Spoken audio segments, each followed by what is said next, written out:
here we go.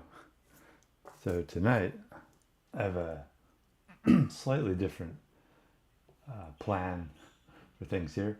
I'm doing a sort of a tutorial. Well, not a tutorial. I don't know.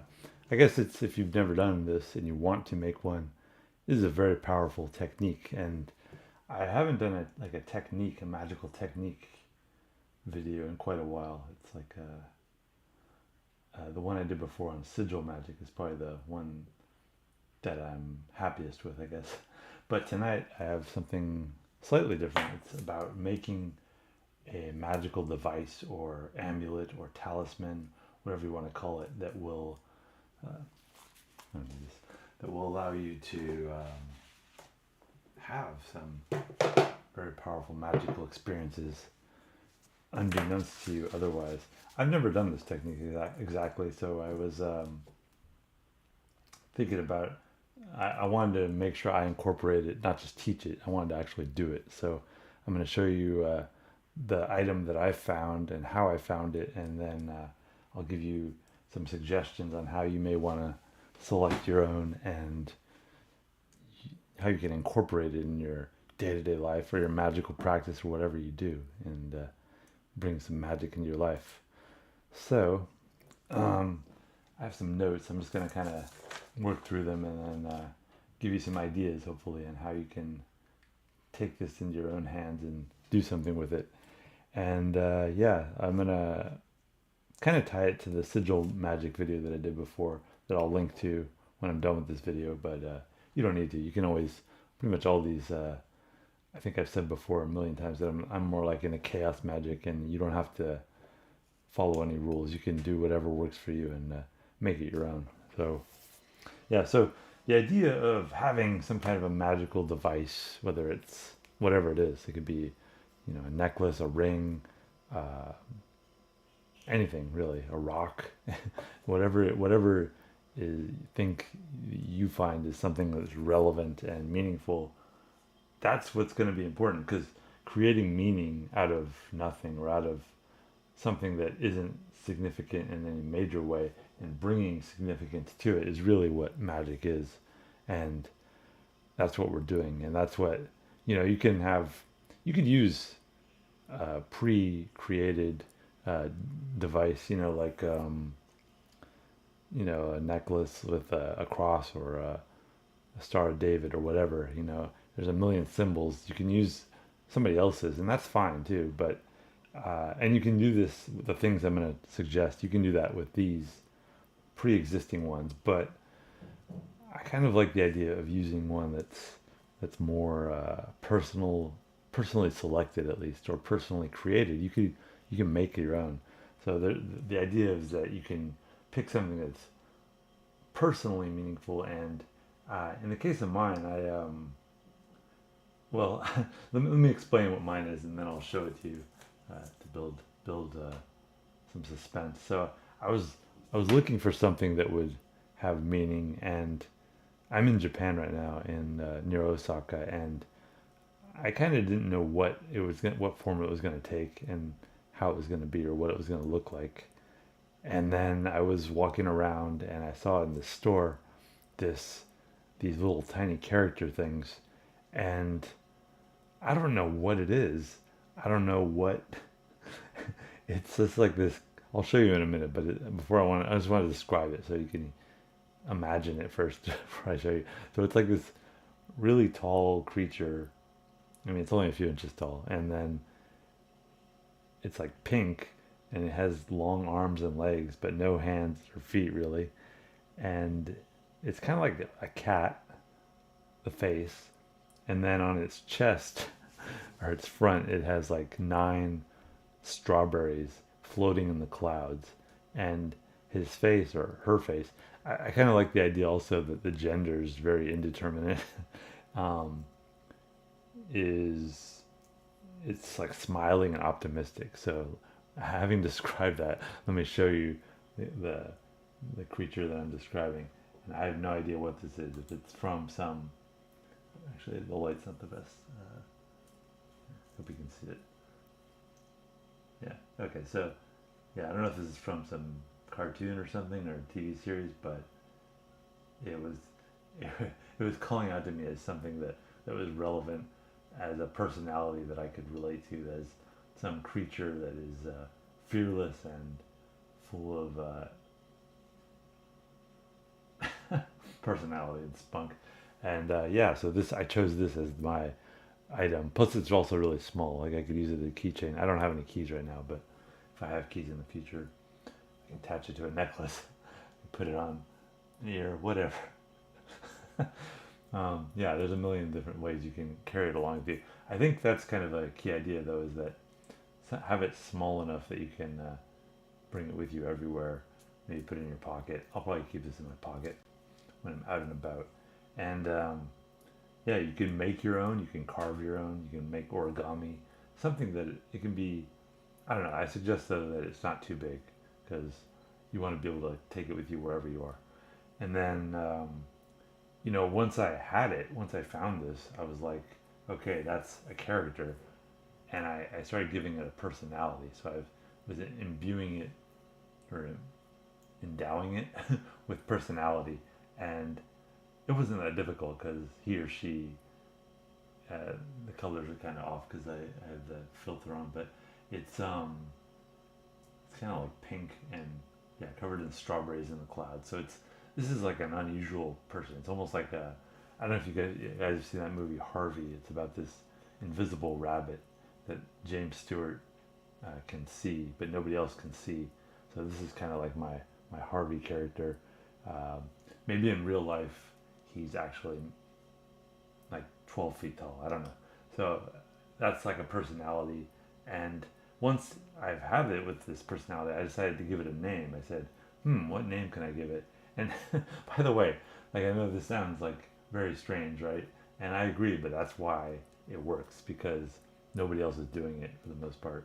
And uh, but you're creating meaning, significance out of nothing. That's magic, and you're creating something in your mind and actually affecting your brain in a way that will allow you to do things magical. So I gave it a name, Itsumo, which is Japanese for always, and yeah, I thought it was a interesting character, and I started to like it has like a physical manifestation now, but the more and more I create it and my mind refers to it in memory, it becomes this entity that lives beyond just the physical aspect of it. So that if I don't have it with me, or even if I lost it, it would still exist. It would still go on as an existing, sort of like a god, like an entity um, that you're floating around in your mind, and that's what a lot of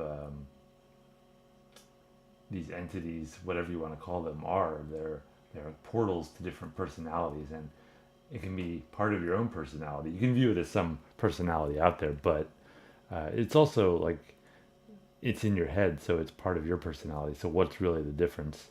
And yeah, once you have it, once you've created it, it doesn't have to be a person like this is a face. It can just be, like I said, a rock for all you know, whatever it is. But it still has character that you can refer to when you need advice. So if I need like to know what I should do, I'll just ask Itsumo, and and I feel like he or she will have a wonderful answer to give me whatever advice I need, and yeah. So what else did I want to say about this technique? So you've created it, you've found it. You can also like take it to whatever level you want. You can write a story about it. You can draw pictures about it. Whatever that will allow you to see it as an entity. Because think about things like Mickey Mouse or whatever. Like there's millions of different mythologies around Mickey Mouse that add to his significance as an entity. But is he real, quote unquote? Well, yes, because thousands, like millions of people know who Mickey Mouse is. So you can say, oh, he doesn't really exist, but he's affecting things. He's a personality that people know how he's going to respond. And if you need advice, I guess you could ask Mickey Mouse. I'm not using Mickey Mouse because one, he's associated with this vast corporation, and I would rather pick my own personality. So I created this Itsumo, and like I said, this may be some cartoon or something. I don't know, but I don't want to know. I want my own mythology about it. So create a voice for it. You could even like record a voice for it, like in the character of Itsumo or your character or whatever. Like record it on your phone so that if you're ever in doubt or whatever, you can go back to it and like look at it as an entity. All right, so the idea of ritual is like what are rituals? And you may think ritual is just something like magic, but it's not. Like rituals are all around us. Like um, I grew up in the United States, and we would like say the Pledge of Allegiance to the flag, and now it seems kind of ridiculous, but or weddings, bar mitzvahs, all these things are rituals that graduation ceremonies. They're just basically ways of carving out a moment in time that we all agree on as a moment and creating significance for it. So again, it comes back to that's what magic is creating significance where nothing is there. Because what is for example, a concert venue when nobody's there and nobody's seeing a concert? It's just empty space. But when thousands of people are there enjoying a concert, having an experience together, it's creating a shared memory that encapsulates that, and that is going to affect the rest of their lives, how they view things and see things. So you can do that with your device. You can perform a ritual about it in a way that will create a memory, a stronger memory in your mind, and allow you to look back on that moment as maybe the birth of the character. That could be like the moment that you name your character or your device or your amulet, whatever it is, and give it greater significance. Yeah, those are like the main things I wanted to say, I think. I know this isn't probably a very long video, but um, this is something else. In a way, this video is a ritual because I'm casting this entity into the world as an idea beyond my own brain. And you can do that with your thing. Like you can just tell other people about it, and you don't have to do it in a way that's like ridiculous, like this. You could just like say, "Oh, this is my stone or whatever, or my origami star that I keep, my good luck star," or whatever you want to, however you want to explain it. But that will be a way of casting it into other people's minds as well, and adding to its significance. And all of this is going to be encoding in your brain the idea in a more significant way and adding to its significance. So these are just some ideas that I would suggest you do. I'm going to keep this character Itsumo and not drop him play next time.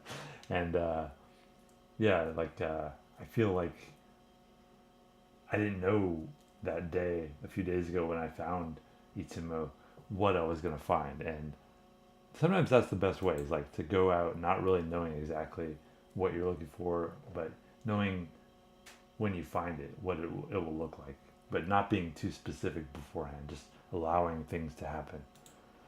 So yeah, I think that's all I'm going to say about this process right now. I hope you do create your own device or implant it with meaning. And yeah, let me know if you have any questions, and check out my playlist for other magic for beginners tips, and hope to see you in future videos. Oh, let me, by the way, mention, if you ever want magical advice or tarot readings, you can contact me on SuperPure. And this coupon is good, I think, till the end of May. I don't know. It's good for like 10% off. So go bust it out. And have a great day.